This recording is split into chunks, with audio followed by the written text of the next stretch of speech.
ইরানে আটকে একই পরিবারের ৫ সদস্য, চোখের জল উৎকণ্ঠায় দিন কাটাচ্ছে বৃদ্ধ মা সহ পরিবারের সদস্যরা। মধ্যপ্রাচ্যের যুদ্ধের দামামা ইরানে আটকে বসিরহাটের ৫ জন।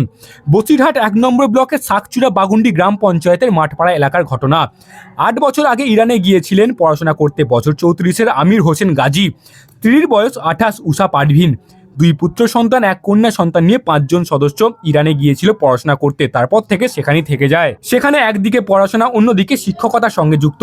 এই পরিবারের অভিভাবকের মধ্যে মধ্যপ্রাচ্যের যুদ্ধের দামামা খবর আসতে উৎকণ্ঠা। আতঙ্কে দিন কাটাচ্ছে পরিবার। কান্নায় ভেঙে পড়েছেন ৬০ ঊর্ধ্ব বৃদ্ধ মা ইয়ার বানু বিবি, দাদা শাহিন গাজী, ভাই সাবির গাজী, দাদা বৌদি মিলে পরিবারের মোট ১৫ জন সদস্য আজ আতঙ্ক হতাশা গ্রাস করছে। তাকিয়ে বসে আছে কবে ছেলে পুত্রবধূ ও তার সন্তানরা কবে ঘরে ফিরবে। গত ৪৮ ঘন্টা আগে বৃদ্ধ মায়ের সঙ্গে শেষ কথা হয়েছিল। আমির হোসেন গাজী বলেছিল, খুব দুশ্চিন্তার মধ্যে দিন কাটাচ্ছি। তারপর থেকে আর তার যোগাযোগ হয়নি। ইতিমধ্যে ইরান সরকার গতকাল থেকে ইন্টারনেট বন্ধ করে দিয়েছে। আজ সকালবেলায় ইরানের প্রেসিডেন্ট আয়াতুল্লাহ খামিনি নিহত হয়েছে।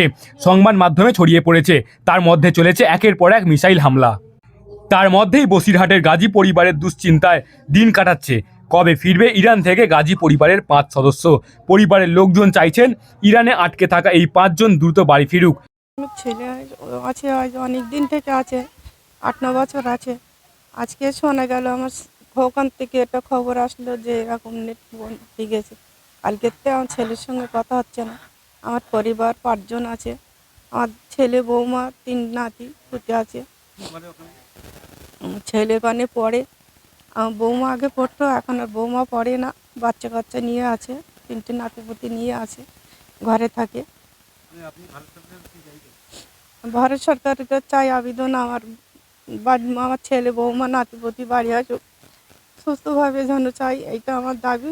আমার আর কোনো দাবি নেই, যেন আমার বাচ্চা ভালোভাবে বাড়ি আসে। আমার ভয় ভয় করছে শুনো অবধি। আমার নাম ইয়ার বানু বিবি। ওই ৯ বছর, ৮-৯ বছর আছে ইরানে। ওখানে মাওলানা পড়ছে আর বাচ্চাদের পড়ায়।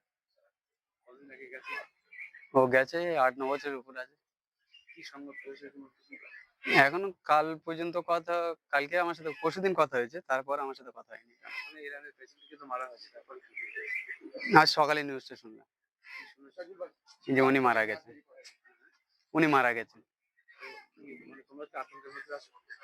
আতঙ্কের ভেতরে আছি, আবার নেই। যা হবে মাওলার উপর দেখা যাবে। মাওলা যেটা করবে সেটা আমরা মেনে নেবো।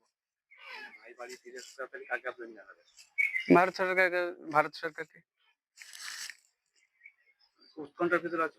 হ্যাঁ, Sabir Gazi. Bureau report, bengaltv.in।